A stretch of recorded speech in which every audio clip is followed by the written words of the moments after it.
server connection timeout sa GigaLife. Paano natin ayusin ito? So may dalawang rason kung bakit may server connection timeout dito sa ating apps. Ang una ay mahina yung signal or wala talagang signal sa ating cellphone, at ang pangalawa naman ay naka airplane mode yung ating device. Ang gagawin lang natin dito para maayos ito,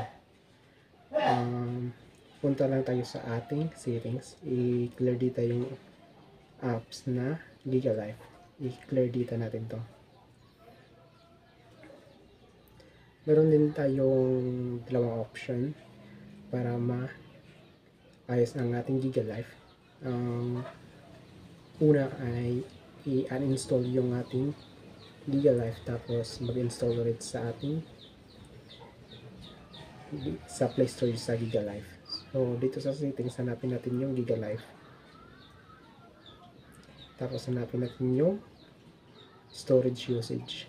Dito mag-clear data tayo, i-click lang natin yung clear data, tapos balik tayo ulit sa ating GigaLife, Smart GigaLife, para mag-login tayo.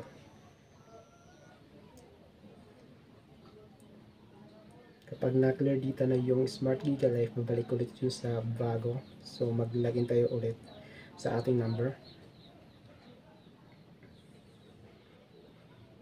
Yan. Yung password natin, dito type natin yung ating password.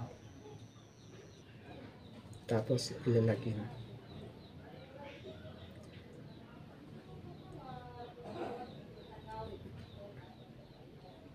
Tapos login natin. Yung password is okay. Tapos login natin. So accept lang dito, accept lahat.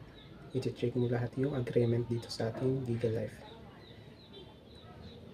So wala nang lumabas na server connection timeout dito sa ating GigaLife. Ganun lang kasimple kung paano ayos ng ating GigaLife nang walang connection server.